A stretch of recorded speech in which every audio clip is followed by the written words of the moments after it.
Geeks Under the Influence. This is Mike the Hobbit of Geeks Under the Influence here with one Thomas Edward Seymour, co-director of VHS Massacre on this episode of Geeks Under the Influence. Thank you for joining us. Hey, thanks so much, Mike. This is cool. I appreciate it. Well, no, what is cool is your documentary. Gallery 5 in Richmond is doing a series of trauma movies that a number of our panelists have been fortunate enough to attend. We saw VHS Massacre. That was the first one that they showed. I got to talk to the guys from Hectic Knife, which is another trauma movie that just came out recently. Cool. Yeah, it's a cool flick. And I thought that there was not a better way to start off the series at Gallery 5 than a documentary about independent cinema and schlock and just our appreciation for like old, like hard to find movies that, you know, for me, VHSs and the old media was a lot like looking through records at a record store. Oh, yeah. Where you look at directors or the actors, and that's what really pulls you in, or you just look at how utterly ridiculous it looks like, and that is reason alone to check it out. So what is it that got you into, I'd say, outside the box cinema, for lack of a better term? I think, honestly, I think it was my, I have two older brothers. My oldest brother, my brother Bruce, in the documentary, you see he opens his own chain of video stores. But before that, my oldest brother worked at this franchise in Connecticut called Applause Video. And that was early video store era. So when he would rent tapes, he could not take home the big titles. Like he couldn't take home like, E.T. or, Jaws. He had to take home the sort of B movie section. So when he would bring home like Best of the Best with Eric Roberts, or he'd bring home like Night of the Creeps, or like more obscure titles that the storekeeper wouldn't mind if he took home, because back in that VHS era, like those tapes were like $80 a piece. They were ridiculous. And they also had those giant cases that they used to come in, like these massive things. They were amazing. CDs did the same thing back in the day, where they had the giant, like, just these huge rectangular beasts for this tiny little CD. Yeah, I mean, I know this is more of an audio podcast, but I'm just showing you. I have this huge Vampire Hookers VHS. It's a gigantic cardboard box. It essentially reminds me of, honestly, of the porno boxes were also very large. Well, I think for that, they made them big enough so people weren't trying to steal them, That's a good point. I never even thought of that. Yeah. So with your film VHS Massacre, that is not your first foray into filmmaking. I've got a couple other titles here that you've been involved in. There was the Bikini Bloodbath series that you were involved in. There was a number of titles in that regard. Bikini Bloodbath Car Wash, Bikini Bloodbath Christmas, and then one, I don't think you directed this one, but you were in Bikini Bloodbath Shakespeare. Oh yeah, that.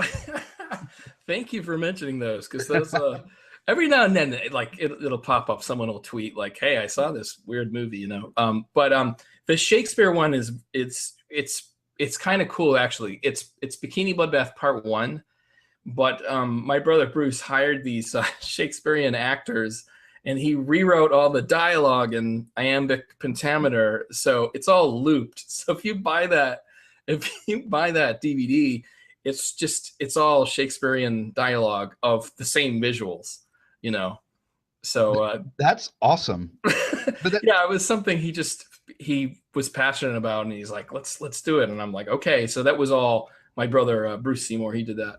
But as far as the other films, it's 3 feature-length films, and we did them. My friend John Gorman, who I co-directed with, he really wanted to get into making features. He is like almost a horror film historian. He knows so much about it. And I had been doing other independent features, and so we teamed up to make these kind of fun horror comedy films. And I still get a kick out of them when I watch them. Every now and then I'll get like a tweet or something. But I wouldn't call them very high quality. They're just sort of fun, schlock, So it doesn't have that $100 million budget, Bikini Bloodbath, the epic summer blockbuster. No, they were essentially 10 grand a piece, give or take, Nice. 10 to 12 Okay. grand a piece. And they did make their money back. We worked with this company called MVD, which for any independent filmmaker who's listening, I would actually recommend them because you could submit to them and they're very fair. They will take like a 30% cut and then give you 70% with no Okay. recoup. So I don't know. I think they're a great company. Heck yeah. Awesome. There's a couple other things I want to pick your brain on. A film that you were talking about during VHS Massacre, one of your previous films, Rudyard Kipling's Mark of the Beast. Oh yeah, yeah. That you were showing how hard it was to be noticed as an independent filmmaker in our current environment, and you came across an independent shop that had it, but you went to Tower or wherever else, and you just did not see the copy laying around. Yeah, it was rough, man. That was and I tried to make sure the doc wasn't a total downer, but that was a difficult time for me. Kim's Video in the East Village was like a kind of a staple of New York for video stores for I think 30 years, and they were the only video store in the city of New York that carried it. Yeah. You could get it anywhere. Like you could get it Best Buy and Barnes and Noble online. There are more places in LA that actually had it in the physical store, but and then right within the documentary, the video store goes out of business. So it was like, oh, it was a double like kick in the balls, you know? Well, I will tell you during the documentary when it was viewed at Gallery 5, when at the end it shows that Kim's is out of business at the end, there was an audible, like heartbroken awe that went across the crowd. Oh, really? So yeah, absolutely. Like everybody in the crowd was affected by it. So at very least, through your documentary, you made a crowd really invested in a video store that they've never probably been to. So that honestly, thanks for letting me know that, because that's huge. Because yeah, I wouldn't have known it if you didn't tell me that. But yeah, Kim's was pretty important, and we, you know, a lot of video stores went under, you know, right during the documentary. It was just one of these things that was like, wow, you know, good for the documentary, bad for independent film, I guess. Yeah, well, that's something that was really talked about a lot throughout the film, was the death of the video store. And I come from, worked for years as a manager for the Demon Blockbuster. For a number of years. I worked there for a couple of years, man. Yeah. But what was nice is running across the old section, because that was where you went, the old section with all the old horror movies and all the old sci-fi and stuff.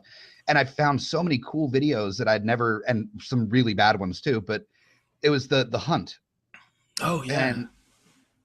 And I try to think how people hunt through stuff now, and it's not the same. It's not the same at all. I mean, you go through Amazon or Netflix or Hulu, and there's stuff available. There's plenty of stuff available, but you have to like click through a few things to get to a description, and there's something to be said for having a physical copy in front of you, you know? Yeah, totally. I mean, I think that you know, like when I think of how I find obscure stuff now, I do like occasionally going out and going to Goodwill and looking through stuff. I still do that. But like, you know, it ends up being like some recommendation, or you come across some top 10 list of really weird films. Like I want to watch Zardoz. That's so good. I haven't seen it. Have you seen it? Oh no, it's terrible, but like it's terrible. I would probably love it. It's got Sean Connery in this weird like Borat style like onesie thing. Yeah. And it's just his nips all hanging out, and like a ponytail, and there's like a floating stone head thing. Watch it, definitely. It's well worth it. But yeah, I mean, as far as what you mentioned about like how people discovery, my brother calls it the title discovery mechanism, and the video store era was wonderful for independent films. You had a high tolerance. I'm sure you working at Blockbuster, I'm sure you like wandered around the aisle for like, you know, you could do it for an hour. You know, I certainly could just wander around a video store. But online, those Netflix thumbnails, I hate it. I just, you know, you suffer it, but it's never enjoyable like it used to be. You know? No, yeah, because you just get a little, like a snapshot of what the movie's about. You don't get to actually like hold it and look at it and consider it and grab another title and think about the two. And when you go through that queue, if you go past that movie, there's a good chance you won't get back to it. So it's just part of the deal. But that's why I loved VHS Massacre, the competition that you guys did. Oh yeah. It was I got to ask you, how did you come up with that idea? Basically what had happened is that when we were doing the film, we were hunting for all these VHS tapes, and initially when we started, we were hunting so that we were looking for an obscure cult films, because we were actually thinking of trying to find one we could acquire the rights to and do sort of a what's it called, Alamo Drafthouse, like try to do like a re-release or something. Yeah. So we had all this great footage of finding these tapes, but we found it so incredibly difficult to nail down rights, especially if companies that have gone under in the past. And we basically had to come up with a way, how can we show the audience our findings? So basically, we were well into shooting the doc when we came up with the concept of, well, let's make it a contest. And basically, we wanted to go by rules of how you used to walk down the aisle of a video store. You wouldn't get to see the tape. You'd have to rely on the cover, which could be incredibly disappointing at times when you got home. But the artwork was fantastic. So we already, had been doing the podcast for a couple of years. So it just came down to how do we turn this into something that's like, viewable. So basically that's how that came to be. And even the beginning where you see the setup, we're going to do this, we're going to do that, we're going to do, no watching the tapes, and you could fast forward and do all that stuff. That was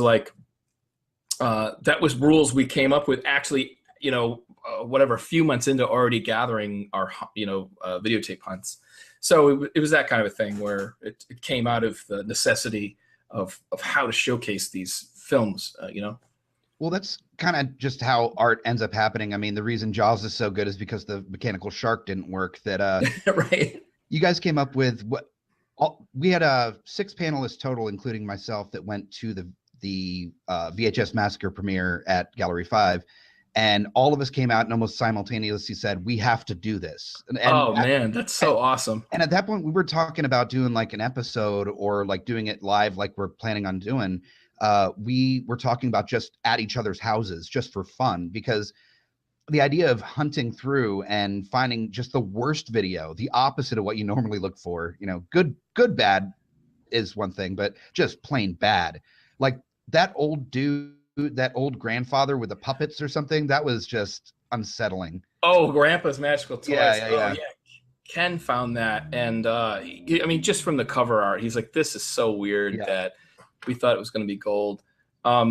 We had been doing the podcast since like late 2011, early 2012, but I have to definitely mention the Found Footage Film Festival, because I don't know that we would have been hunting around in Goodwill stores and stuff like that without going to one of those found footage film festivals. And they just go find really weird tapes, and then they basically build a comedy show around it. So it's almost stand-up comedy, nice. But they talk about, VHS. So I definitely want to mention Found Footage Film Festival, because in a way, I think they turned me on to buying up, starting to go back and investigate VHS. Like just enough time had gone by where I was like, oh yeah, I'm gonna hunt for some weird stuff. Yeah. One of the things I told my panelists is do not rely on exercise videos. I don't want an entire night of everybody having just exercise videos. It's because it's easy, because super easy. Because they're terrible and there's so many weird ones. Yeah. Now, for our listeners that are not able to attend our VHS Massacre, and I would suggest everybody check out the trailer and also check out VHS Massacre, available on Amazon Prime right now. And you guys are coming out with a Blu-ray soon, right? Yeah. We released it through Troma, which I was super psyched about. I always wanted to work with Troma. And so they're supposed to put a Blu-ray out, hopefully in the next month or two. It'll come out. And it should have also a bunch of extras on it. I did this series called Monster Kill, and I wanted to bring that up too. Yeah, Oh, cool. yeah.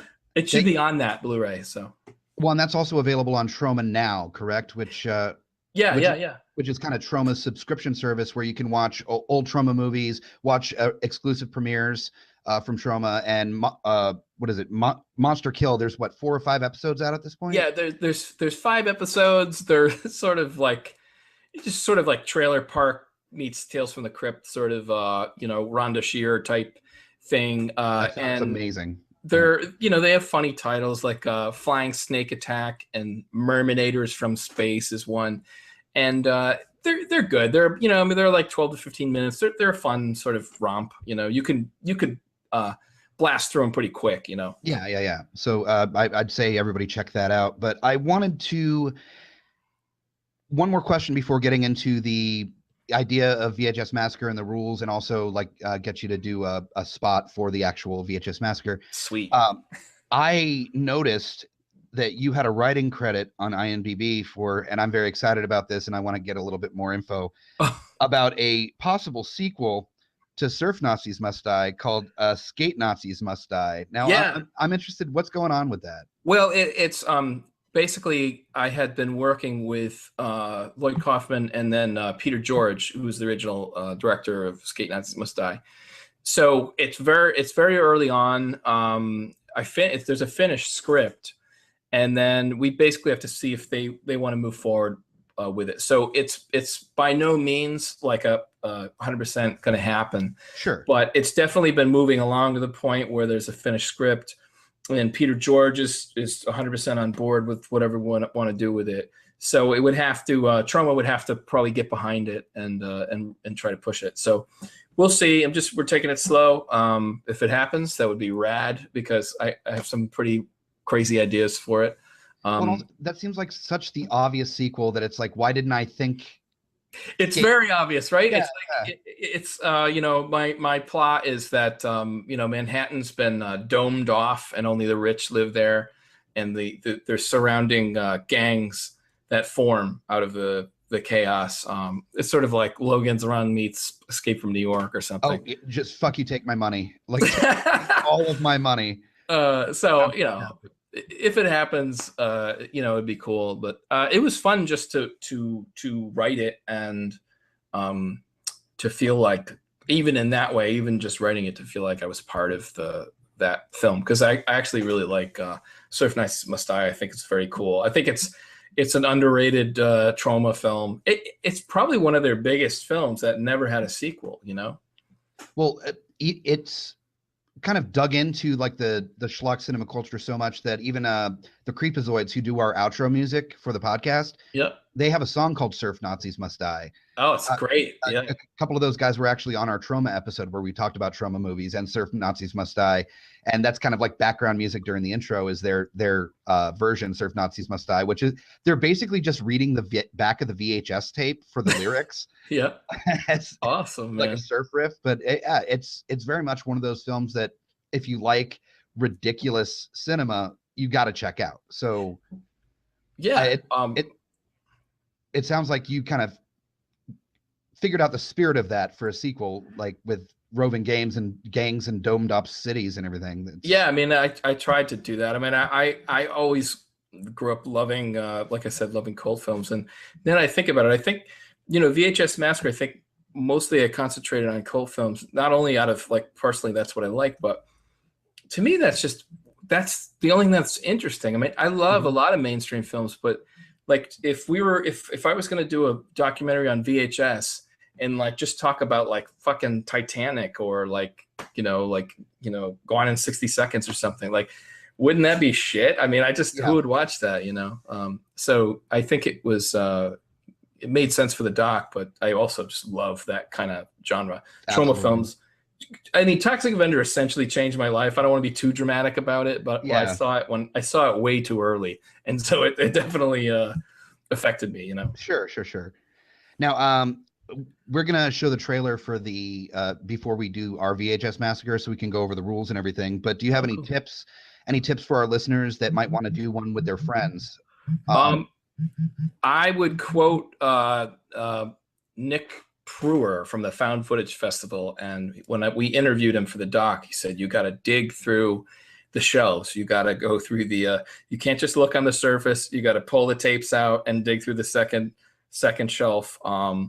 He said, which I think is an amazing quote. He said, the worse off economically an area is doing, probably the better VHS you're going to find. So he just mentioned like. He found really good pickings up in Alaska. Just because it was just, some random Goodwill, and it was just a shitload of them. But you will find like in larger metropolitan areas like Los Angeles or New York, pickings are not always as good because it's been picked through. So you got to go off the beaten path, I think, is the advice. Nice, or at the very least away from colleges. Yeah. Oh, yeah. Exactly. Yeah. You go to a thrift store near college, it's picked through. No ironic T-shirts, no VHSs. Right. Yeah. It's got to be an irony-free zone, I think. Yeah, absolutely. So, thank you so much for sitting with us and talking shop. It's much appreciated, and we're really excited about VHS Massacre. The response has been really solid in Richmond, and we're also going to try to get video going for that as well. So if we get that, we'll send you links to all the stuff that we get done with that, so you can take a look at it. So yeah, I think that's about it. Okay. So, yeah. Awesome, man. Yeah, man. I really appreciate you taking the time. I know life gets kind of busy sometimes, so. Yeah, but this is I don't know. I honestly was very excited. I was like, oh shit, they're doing something with the doc. I was really happy that you guys you're like, no, we saw the doc, we thought it was cool. I was like, oh man, that's all I need. It's like. Group of people were like, oh, this guy did a pretty good job. I love that, so I appreciate it. That's all you want with your art, is for it to connect with a couple people. Like that's, yeah. So it definitely did with us. And given the response that we're getting from doing this live episode, we have a feeling we're going to be sending some people your way as far as Amazon Prime and getting some Blu-rays as well. Oh, awesome, man. Because we're just very happy with the documentary and really excited to get your approval and be able to do our own little version of it. So it's much appreciated. Oh yeah. I mean, it's like, hunting for VHS, it's a cool concept. But like I said, Found Footage Festival have been doing it for 12 years. So I don't feel like I created anything, but I think it's fun. I think the rules are fun, so I think it's, anyway, I'm kind of geeked out that you guys are like, oh, we're gonna do a VHS Massacre. That's pretty cool, Yeah, no, it's gonna be a blast. So I appreciate you sitting with us. I'm gonna turn off the recording part now here. Okay.